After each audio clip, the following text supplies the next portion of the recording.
Okay, welcome back to another Real Estate Riches Roadmap podcast. Today we have a very exciting topic that one of our panelists is very exciting to his heart, and also too it's exciting to my heart. We're going to talk about tax lien certificate investing. And before we do that, let me just introduce myself, and then I'll let Ed and Sam introduce themselves. Basically a real estate investor. We've been in this space for about 25 years, fix and flip houses. We have a hard money company. We have an education company called Clear Sky Education. We obviously do tax lien certificate investing. We're just not going to talk about the topic from the book Smart, but Ed's going to bring up some street smart sense and how we do tax lien certificates. And so without further ado, I want to introduce Ed and Sam. All right. Tax lien certificate investing. First, I want to complain. I like Basement Tales. So it was a good name, but we'll go back to that, or we'll have an alternate name. Well, first of all, who are you? And what do you do? Yeah, who am I? You got to give us your introduction. It's like Admiral Stockdale for the old people out there. Who am I, and what am I doing That's here? right.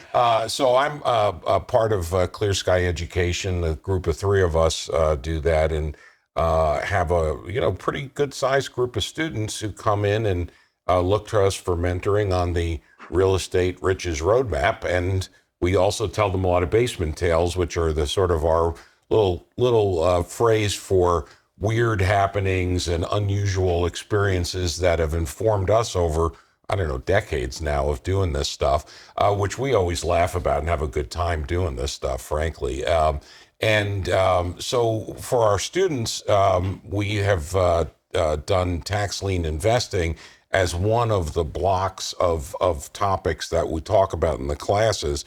We have a whole series of videos that, of course, that the class members get. We don't have a specific on tax lien investing yet, although we're going to do that, and then it'll go to the students. But we've had some classes where we have our weekly or twice weekly classes, and we'll talk about that. And we always get a lot of interest in tax lien investing and how to do it, because, it's one of those things people hear, you can make a lot of money at this. And how do you do it? Where does it come from? So we thought today we'd give a little bit of an overview for those people out there who are interested in the basics of tax lien investing and how they can get into it. And I'm going to tell you about some free information, which is good. We like to give out, to everybody a lot of things that will help you. So basically, what's tax lien? What's tax lien investing? For those of you maybe who are not exactly sure. But maybe you could also go to when we first started to do tax lien investing and how it fits into a diversified portfolio of opportunities that we do as a team. Right. Yeah, and well, so. But what is it? Well, exactly. What is it? So that's what I'm going to do first. I have no idea what it is. Yeah. Okay. Well, no, you know exactly what it is. But so what I like to say is there's, everybody knows there's two certain things in life: death and taxes. So if you don't pay your taxes, you're going to pay your taxes, and one way or another. So real estate, as we all know, you get a certain amount of property tax that's paid on that. Well, you figure, most people have a loan, they're escrow, they pay to the bank pays their taxes. Okay, it's in the background, you grumble about it, but it happens. All right, we're talking property taxes. Property taxes. You're for those out there who have a home, a condo, you've got property taxes. And you're paying it to your county or your city. Who are you paying it to? Typically, it's to the county. Or a parish in Louisiana. Parish, okay. Right. We don't want to be exclusionary. That's right. Everybody loves their taxes. They call it a different thing. So you think, well, okay, that's sort of straightforward. But there are circumstances where people have paid off their loans, but the taxes don't go away. Again, death and taxes you're going to have. And people don't either realize to pick them up, or more likely they've started paying them on their own, but they get sick. They get in a distress situation financially, and they can't cover those taxes, or maybe they never had a loan. I mean, there's a high percentage of properties, I forget the number, but 20, 30. Oh, yeah. And let's say I paid my loan off. Right. How often am I paying these taxes? Right. So typically, and it varies by jurisdiction, it'll be a half-year payment. Sometimes you pay it in advance, sometimes you pay it after. And one of the neat things about this, and what people can do to specialize, is there are a lot of different tax regimes, even for real estate taxes around the country. And so there's just that many different ways that the government is going to get those taxes. They have a budget. They got to pay for police, firefighters, schools. So how are they going to get those taxes when you don't pay? And there's not always one level of taxes, are there? In Right. some jurisdictions, you have multiple levels, whether the house is vacant Right. or blighted. Or in their stormwater taxes, it can really vary quite a bit. And it can vary with the type of asset, too. Commercial assets have different Commercial tax real statuses estate as well. Right. So, and again, we go to the basics. There's real estate taxes, and you got to pay them. So, well, what happens for a jurisdiction if you stop paying? We all know with a mortgage on our houses, if you stop paying, you start getting default letters. Eventually the bank's not going to put up with it anymore, and the bank's going to foreclose on you. And there's a whole bunch of foreclosure regimes in all the different states, judicial. Well, that's all for another podcast. So, but how does the government force you to pay? Well, in some jurisdictions, the government can foreclose directly on your property, and they sell it very much like a bank would. Right at the property. But now, at the wait a property. minute, though. When you're talking government, though, we're talking your local government. Yes, correct. Your Not county the feds, government, typically. right, okay. Yeah. So we're dealing with the local. I mean, there's all sorts of, federal tax liens and all that, but we're talking about your local real estate taxes. Property tax. Property taxes. And so in a lot of jurisdictions, they will just auction off the property. You'll get similar default notices, late fee notices. You can either pay those off, or at a certain point you don't. They auction the property. How long? 3 to 5 years? Oh, geez, that varies. 2 to 5 years? I mean, I know Maine, and for example, there's a jurisdiction in Maine, they let it go like 20, 30 years. Okay. Because what they figure is eventually the property's going to get sold. Yes. Or the person's going to die and it's going to go to a family member. So we'll just collect the taxes and penalties then.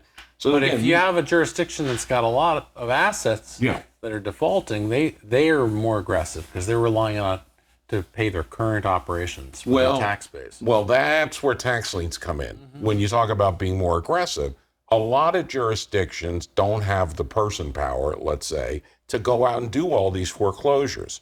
Sure, they can hire law firms, but they have a lot of these where people are not paying taxes, particularly in areas where we're very familiar with DC. And when I say a lot, I'm not talking everybody, but it's enough in a city that size. Could be 1,000 people. Could be 1,000 people. So does DC want to go out and auction off 1,000 properties? Also, remember, it doesn't look that good.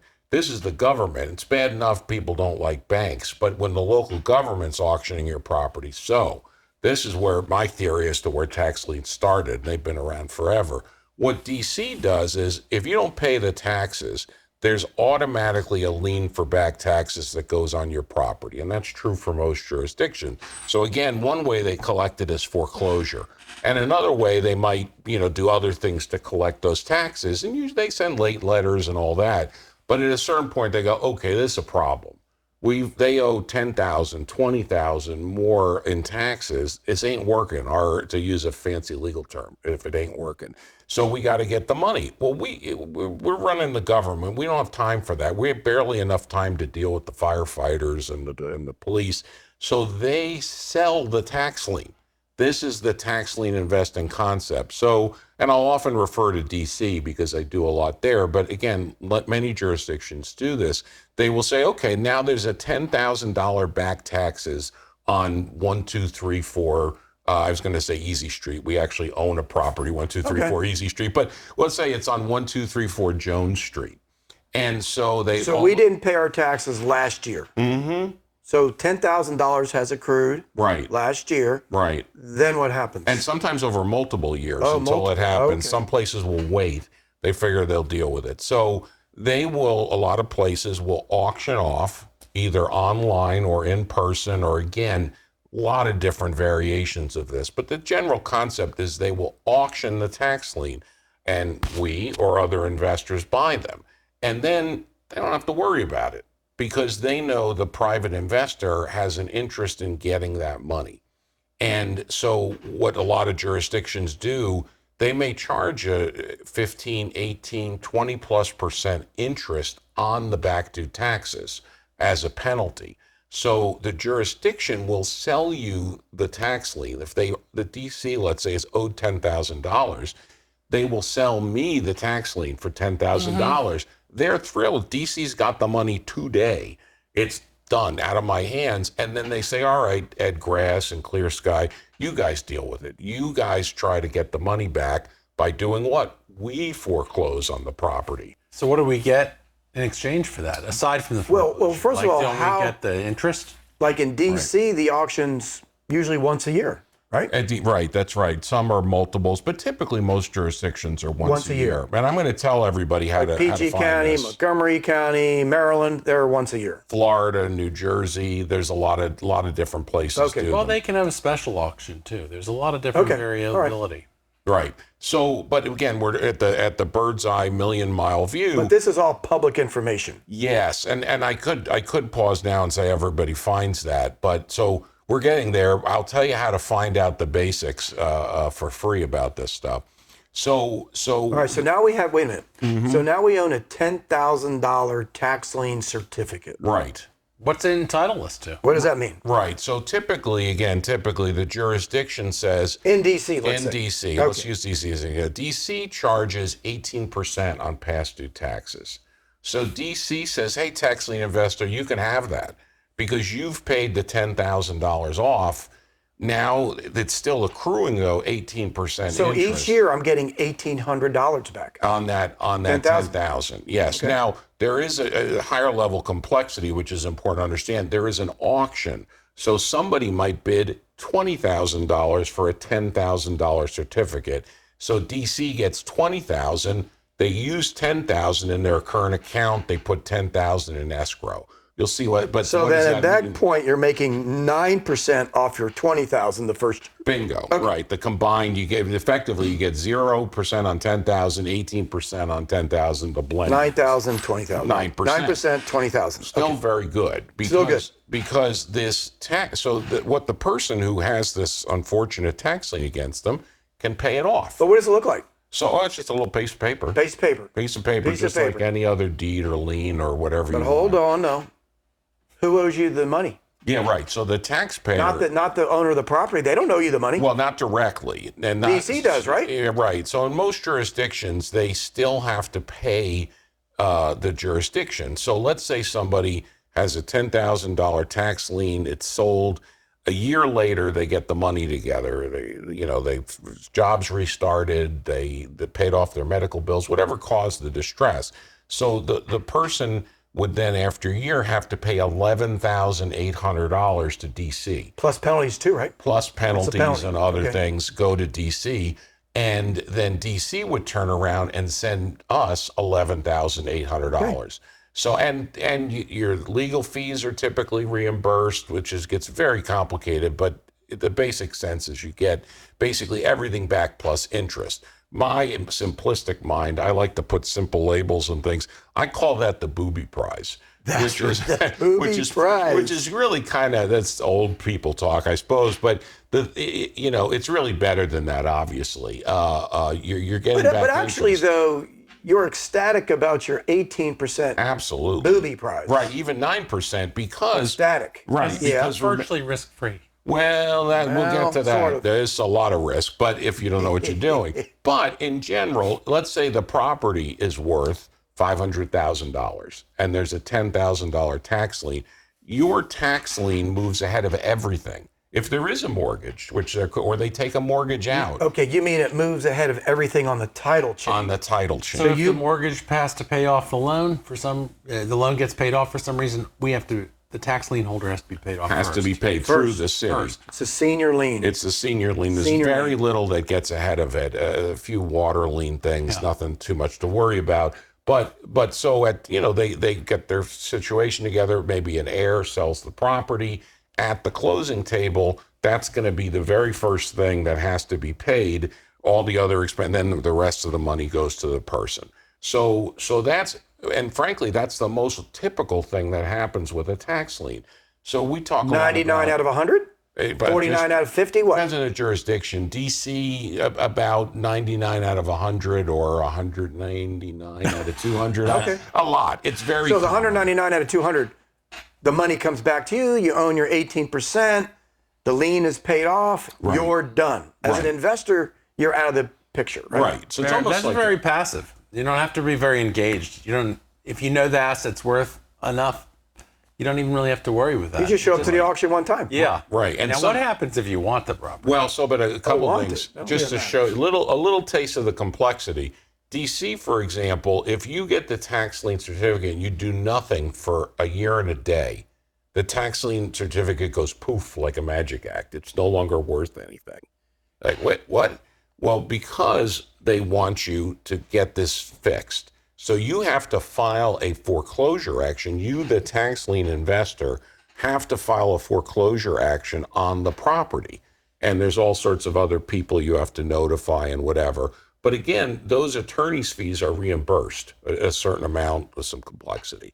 So it's very passive in that if you have an attorney who does this, you send them a list of all your tax liens, the tax lien attorney monitors it. A lot of people in DC and a lot of jurisdictions will wait till like 11 months and 15 days and then file the suit. If the word is redeem, if the property owner has not redeemed the property out of that process and paid the taxes.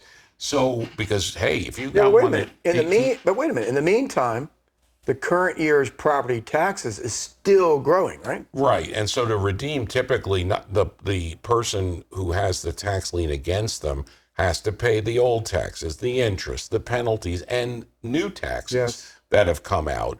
And some jurisdictions, the tax lien investor can buy future taxes. Let's not get too complicated, but that very first certificate is what you need.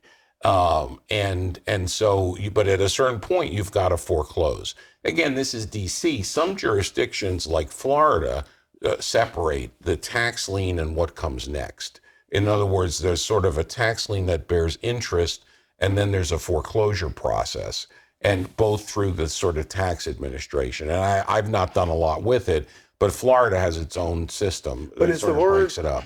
But is the word foreclosure, is that what this is called? Right. So in other words, is the term foreclosure a different term in each jurisdiction, or is that the term for all the jurisdictions? Generally speaking, it's foreclosure. For example, again, DC, you call it foreclosing the right of redemption. So it's a different type of foreclosure than a bank foreclosure. I hear this term quiet title lawsuit. Right. Is that different? It sort of does the same thing, but that's a different thing. That would be like you and I are both on title, okay, and we're fighting over who really has the title. Okay. So that's a quiet title. It's similar effect, which is who owns the darn property. But it's a foreclosure for the right of redemption? Correct. In DC, and a lot, it's a bit of foreclosure is the basic point. Now, this is the good one. We got to get to the what happens. It's all exciting. I want my $1,800.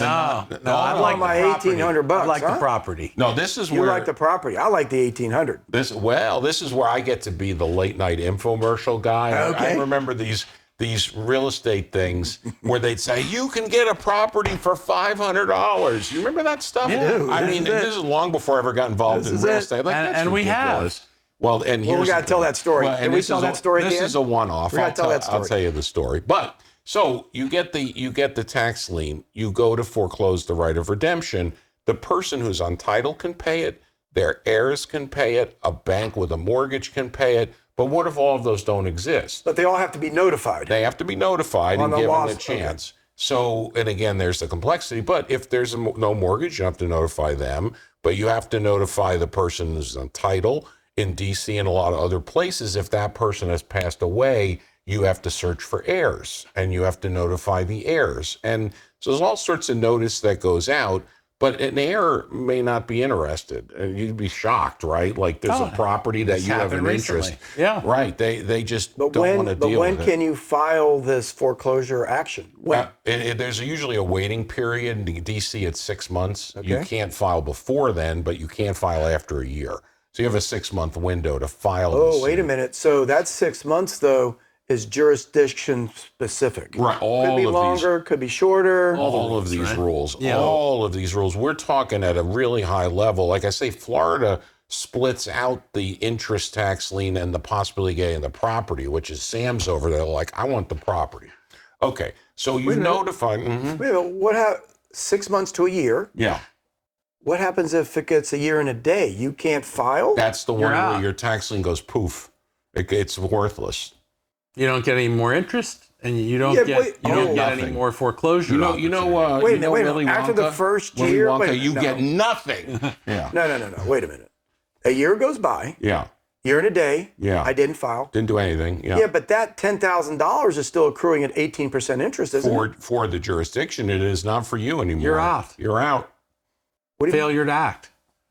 Charlie's over there going, we've been under this you still threat. have but you still have the tax lien. No. You actually can just delete that folder from your file structure because you have But nothing. wait a minute. What if I file the action between the 6 months to a year? That's fine. And it takes I a long file time. it, Yeah. and it That's takes fine. a long time. Oh, no the problem. interest rate is still accruing. You're talking to an attorney. The interest rate is still accruing? Yeah, yes. You got to listen. When gotta attorneys when attorneys are talking, you must listen. Why would you not act? Well, but I was saying you have to file suit File. within that period, but that doesn't mean it has to be completed during that time period. Yeah. Okay. Yeah. So you file the suit, you notify everybody. They're like, this is yet another opportunity where they can redeem the property, meaning they pay the jurisdiction, the tax jurisdiction, all the taxes, penalty, everything else.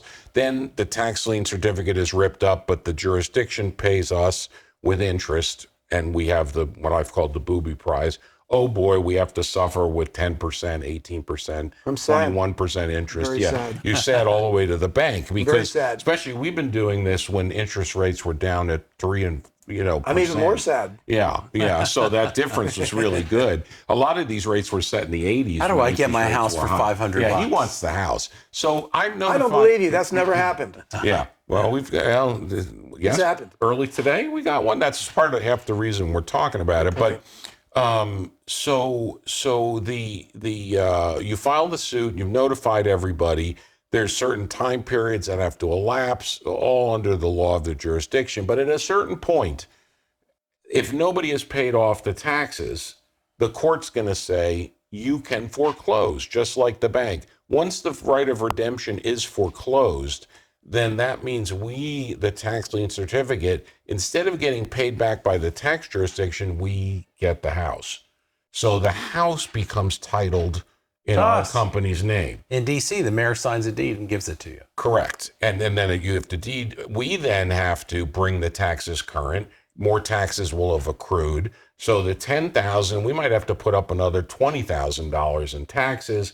Whatever, but say for $30,000, we've got a house that's worth $500,000. And this is the dream. That's what happened today. This is the dream, right? Has that ever happened to you before? Yes, well, yes, it has, and you as well, since you've been part of the partnership. That's right. And so yes, so that is the non-booby prize. However, How long does it take? There's still there's we're talking years. So when did you start doing tax liens? 2000, was it 7 or 11? I've lost in the mist of history. And I'll tell you how I got started doing it. Yes, but, that's another but dream. literally it's because I had this vague memory of it from law school. They had just mentioned it, and I thought, well, I'm doing this real estate with these two bozos. What else can I do to add something else? And so, but here's a risk I'll point out. Yeah. Is that when you buy the tax lien, you might be paying $50,000, $100,000 for the tax lien. Sounds good, get the interest, but it gets pushed out a few years. Maybe somebody does appear and they say, oh no, I'm going to pay off the taxes. Give me some time. The judge says, fine, take some more time. Meanwhile, we're paying Our the taxes. taxes are accruing. So let's say now you've paid $300,000 in taxes. And then the property is worth. Well, we said $500,000. Okay. But if you think about it, what Might kind need of condition? $150,000 in repairs. Might need $250,000 in repairs. might. Because what's happened? The person, what are you going to pay first if you own a house? Pretty much your real estate taxes. Now you're starting to talk about the bad things. The bad. This I'm sorry. This isn't part of this. So it's not 100% win-win-win. If you know what you're doing, Yes. the risk is low. That's right. But the big key, and why I keep these bozos around, or they keep me around, I don't know what it is they help me evaluate the property, that I know the process well enough, how long it might take, whatever, how much taxes might accrue, that if we do get the house, will we want it at that point? Because if I owe $300,000 in taxes on a $200,000 valued house, this is not a great day. That's known as bad. I understand in the real estate wealth, the rich's, roadmap is to get money, not lose money. Yeah.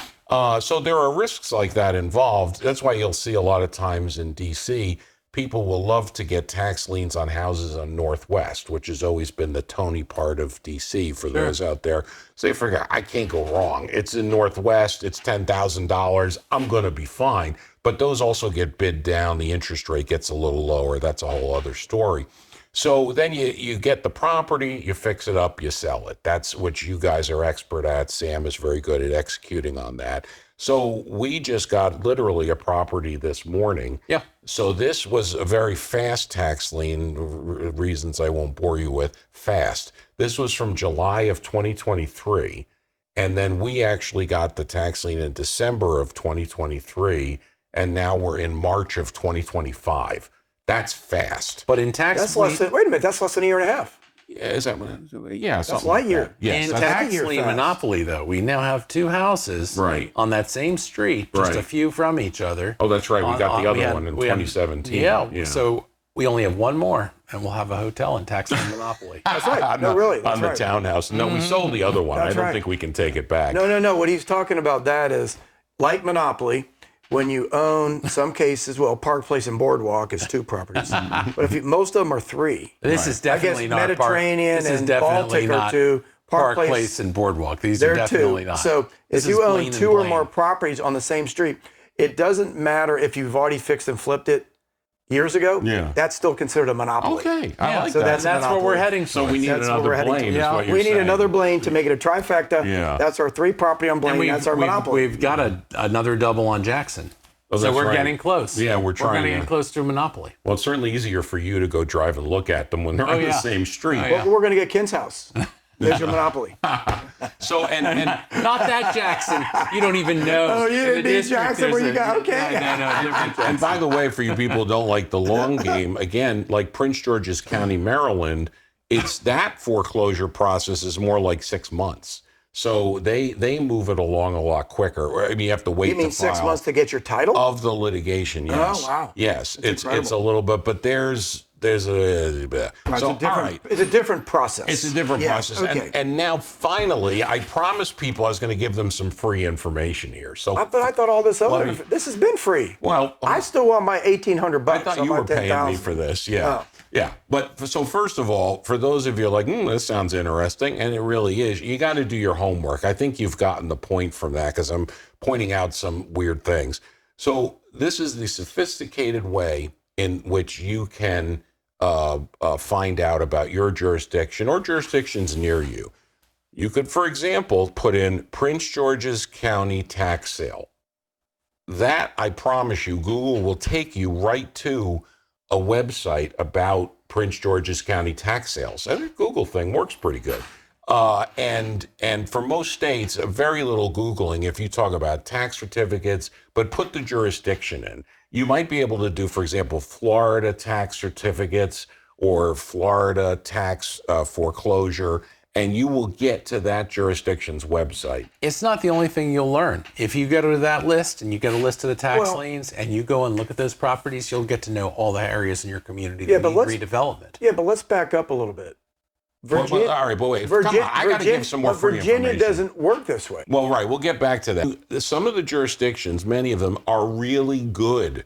What I've just told you, they have in not as easily explained language. So it's not something that you can learn in 5 minutes. But DC, Prince George's County, a lot of other jurisdictions, they will have an FAQ, frequently asked question page. Some of them offer free seminars. There's a lot of different places that you get that free information. We'll talk about everything I talked about, about deposits and whatever. What they don't talk about is the little nuances that can trip you up.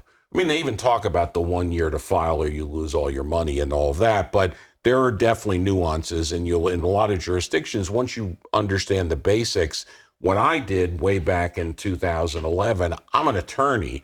I found an attorney in the jurisdiction who does tax lien, and I talked to that attorney who had been through some of those nuances, and we hire an attorney down there to help us. Now, I know most of it, but he handles all of the court stuff, so we don't have to deal with that. We can just be passive investors, and he gets paid by the tax lien redeemer or by us if we get the property, but it's not that much money on top of the thing. So go out there, find that basic information. We then, in our classes, of course, talk in a lot more detail about specific jurisdictions and the nuances and all of that good stuff. And evaluating them when you go drive by them, how to like target them. Well, and that's how what I was gonna how to talk select about. your bids. Well, that's what I was going to talk about. So for example, for us, and here's some investing nuggets. Number one, what's the first thing that we do? We know how much taxes are owed. Yeah. Right? Number two, we know the after repair value of the property that we're supposedly going to bid on. We look at it. We look at it. Number three, we look at it. Number four, we do a title search because we want to know what entity or who owns it. Right. Right. Because jurisdictionally, it'll make a difference whether a natural Yeah. person owns it or an LLC or an estate. And sometimes the jurisdiction will give you this stuff, some of it, not all of it. And then we do a small title search to make sure that there's not a bank out there who has a loan against this house, because at the end of the day, as Ed says, we don't really want the booby prize now, do we? We want the property. We want the Right. grand prize. Right. Yeah. Right. But you had asked a question, Sam. I wanted to make sure to cover. Oh gosh, I can't remember now. But you can edit all that out. But there's so many nuances. It all goes around in my mind. But oh yes, I know what it was. You talk about evaluating the property. This is why I like having these guys around, because when I'm assessing the tax lien and the risk, I like to have them do an ARV. What would this be worth after it's fixed up? I've learned a lot. I have a sense. Also, how much would it cost to fix up a typical bad distressed property I've never been in? Yeah. Just like any other foreclosure. And that's the other stuff we do in the classes. That same skill, how do I evaluate a property in order to buy it from somebody on a distressed basis, is the same evaluation for tax sales. And now I remember what you were saying, and I wanted to cover. These tax lien lists are good not for tax liens. Well, Learn more about your neighborhood. Learn about your community. You learn more about the community, and these may be places that you may want to try to buy. I mean, there's a lot of uses of having a list of distressed properties. By definition, they haven't paid their taxes, they're distressed. Right, they're in financial distress. They're in financial distress. And if it's blighted, and a lot of times it's in conditional stress. Right. No one's living there, you just show up and the neighbors all come out and talk to you. Okay. Yeah. So this is I don't give away all our secrets, All right. Sam. all right. So that's one thing we're not going to do. We're not going to give away secrets. Yeah. But let's conclude it. And so let's just have some concluding statements, concluding thoughts. Let's start with you. What is some in conclusion? What do you want to? He wants the property. I think in conclusion, I want the property. But I think in the same vein, if you want the property, you really have to be practical about how much it's going to cost to both pay all the taxes that are due and to get the thing repaired. Because if the property has been subject to a tax lien, no one has done any maintenance on that property. Right. And if it's subject to a blighted tax lien, like in the district, it could be very significantly ruined to points that you don't normally find. So you have to factor all that in. So Good luck getting a loan. There's no loan. Yeah. But the bonus of it is if you get it, you can get the $500 property. Right. For you can get a $500,000 property for $500. Well, I guess But yeah. you have to see. Yeah. It can go both ways. Awesome. And then how about you? Concluding remarks. Well, so I'll conclude with that. The infomercial one is we did buy a tax lien for $10,000. Petworth? Petworth. 8th Street somewhere. Yeah. And Petworth, 7th Street. And a very nice old gentleman, we found out from the neighbors at some point, we didn't know it at the time that we had gone, it had passed away. He repaired, I think, chandeliers. That was his, life's work. He'd owned the property forever, but he had no children. He had no heirs. And the loan was paid off. He'd had the property for a long time. So we ended up getting the property on that. And it needed a lot of work. But how much did we get it for? $10,000, maybe 20 by the time we paid other Poor taxes. baby. And what did we sell it for? A lot of money. Yeah. A lot of money. Probably $600,000. At the And time. renovation was maybe 200. 200, yeah. Right. So you made almost $350,000 on one house? Something like that. That's not a bad business. That's a good business strategy. I've already forgotten to see how it is. You're right. like So on you to the forget, next right, thing. on to the next, on to the Yeah. next. So what's your right. conclusion out of all this? It's funny because I have a lot of conclusions. And those conclusions might take another 30 or 40 minutes. I'll cut it to a minute. Just one conclusion. So our book, The Roadmap to Wealth, covers a lot of things. It covers how to find distressed assets and how to build your capital. We have a whole chapter, by the way, on We tax do. liens. And so there is a whole chapter in our book on tax lien certificate investing. And for me, it's twofold. It helps you build your capital stack, furthering your wealth. But just as important though, it's a really good passive income strategy as well, because like we talked about, Washington D.C. is 18%. What was PG County? 19.5%? RPG's 21, I believe. 21%. In all of Maryland. Baltimore City's 21%. Now, the salesman here, it gets lower because of Right. auctions, What was but 10%'s not bad. Right. What was Montgomery County? Do you remember? I don't even know what That was Montgomery between County 18 does. and 20. So it's also not only a good wealth building strategy to get the property and build your capital stack, but it's also a good passive income strategy. It Now, is. Right. the converse to it is you got to be careful. Don't overbuy on the tax lien certificate instrument. Don't overbuy. And also, too, this really isn't a game where you can get leverage against it from the bank. So, but to me, you gotta have some money. yeah, but to me, it's probably the best and my most favorite wealth building strategy when it comes to real estate investing.